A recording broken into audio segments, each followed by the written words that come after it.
Hey guys, it's Sam with The Blind Life. So I am continuing my series of videos where I'm talking to awesome, incredible people about incredible things, especially incredible people in the visually impaired community.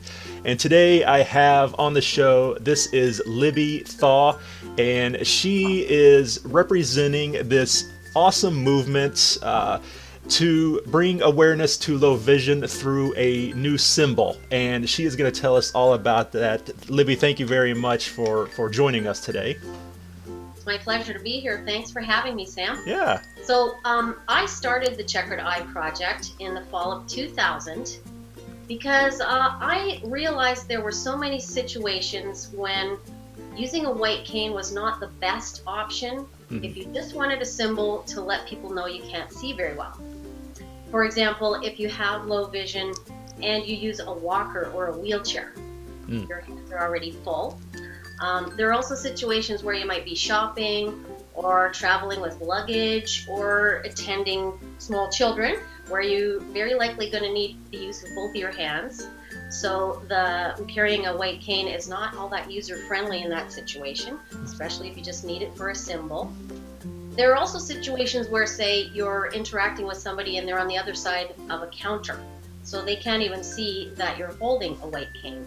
So in that situation, it's not that effective.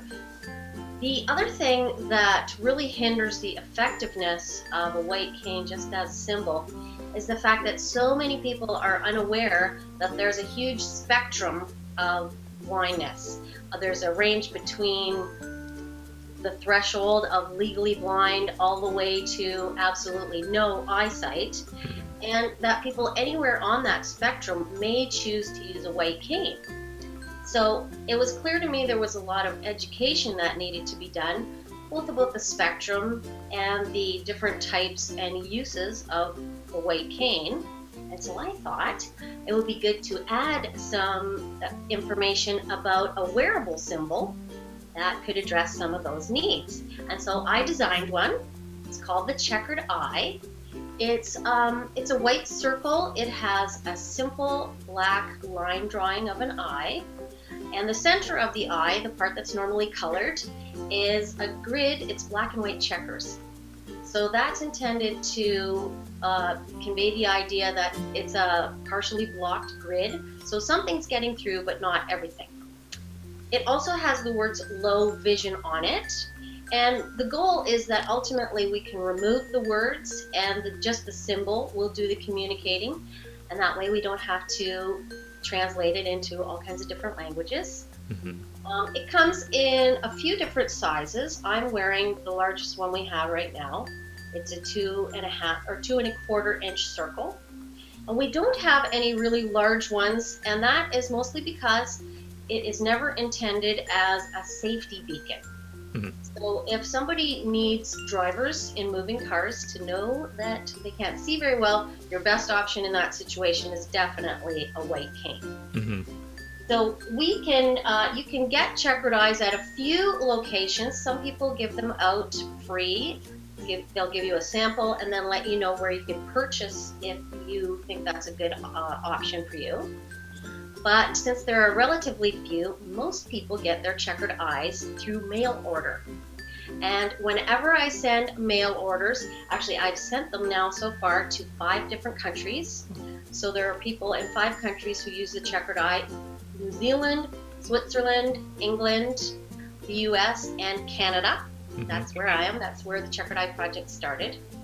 And I always include some literature so people who are using the checkered eye can let people know in their communities what it means. I send pamphlets and these little cards that just have the information on them. I hope I'm not holding it upside down.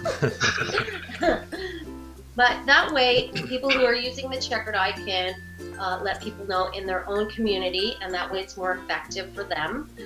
We are pioneering it, the people who are wearing the checkered eye now. We are pioneering the awareness of this symbol.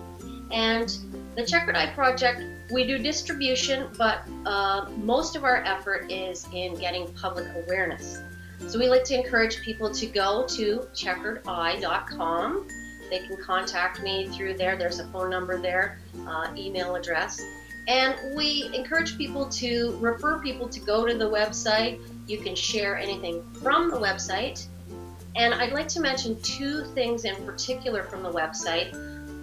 There's a page called Printables and Downloads.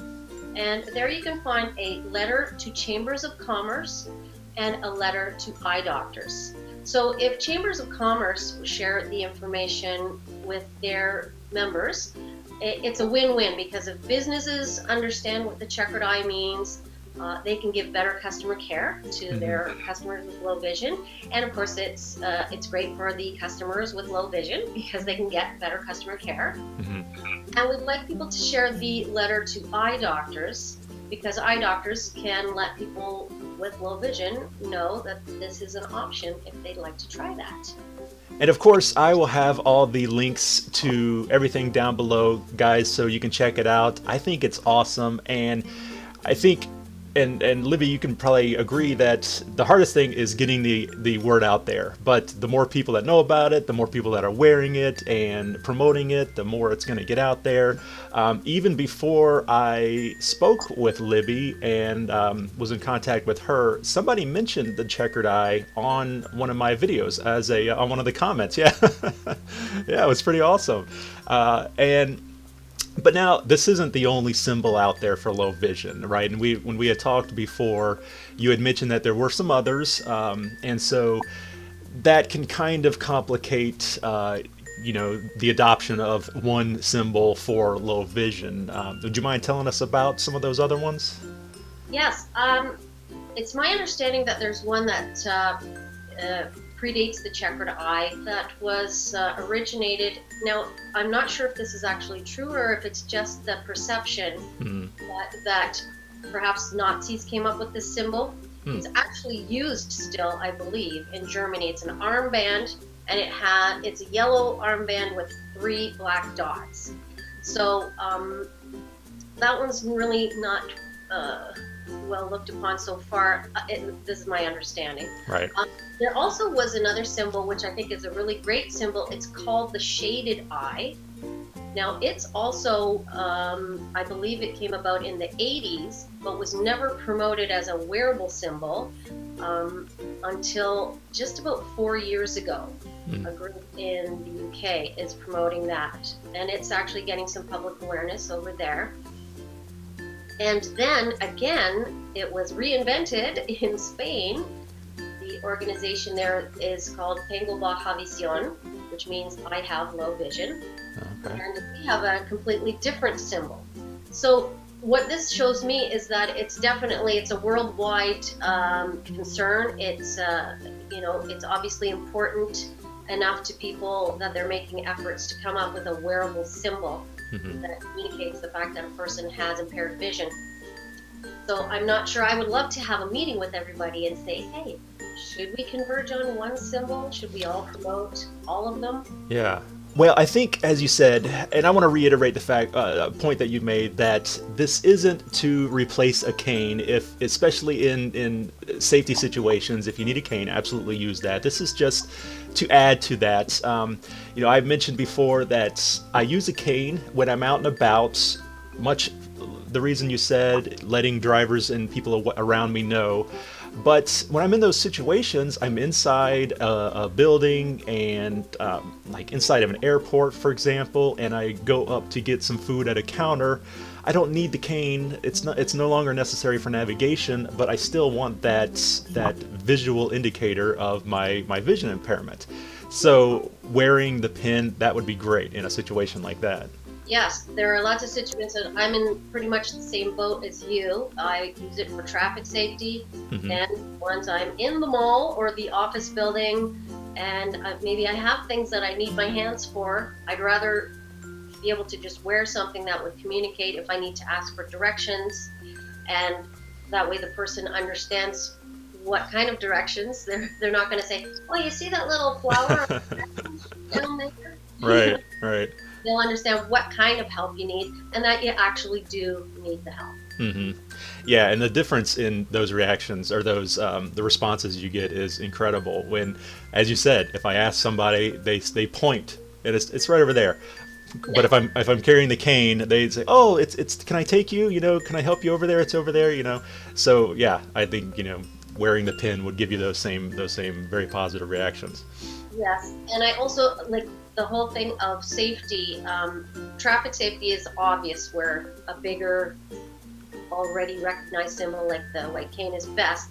But some people are under the impression that if they're walking around in a crowd, it might be helpful. And I really don't think that the checkered eye is for that scenario either. Okay. Even in a really crowded place, some people are not even going to see your cane, right? Depending how crowded it is. But if it's for safety ever, the best option is a white cane. Yeah. So it's a good thing to have both. I use them both. Yeah, absolutely. I interchange. Sometimes I'm not using any of them. If I was at a party at a friend's house and we're indoors, or and I don't use my cane if I'm with a sighted guide. I don't need it in traffic if I'm walking with somebody. But if I'm by myself, cane or the checkered eye, often both. So I mentioned it at the beginning, but I want to also reiterate that Libby is visually impaired, and she mentioned a little bit. So that's why this project is so important to her. Isn't that right, Libby? That's why you got started with this. That's right. It was my own personal experiences, really. A lot of the time when I was a teenager who had low vision, and so if I was asking for help reading something, very often people just thought I was being lazy or silly. Oh, yeah. So I experienced a lot of the things that can be addressed by a wearable symbol. Well, guys, like I said, I really encourage you to check out the Checkered Eye. Go to the website. You can get a hold of Libby there through that and find out more information about it, how to get your hands on some of these badges or stickers or whatever you might want. I think it's awesome. And start wearing them. Wear them proudly. I'm definitely going to get some, and so you'll probably see them in future videos on my shirt. Thank you very much, Libby. I think it's awesome, and thank you very much for taking some time and letting everybody know about it. It's my pleasure. Thank you very much, Sam. You're very welcome. So, guys, as always, if you have any questions, leave them down below. If you have questions for me, if you have questions for Libby, once again, all the links will be in the description box down below, how you can get a hold of her. If you like the video, be sure to hit the like button and don't forget to subscribe so you can stay up to date with all the videos coming out in the future. Thanks again. We'll see you next time.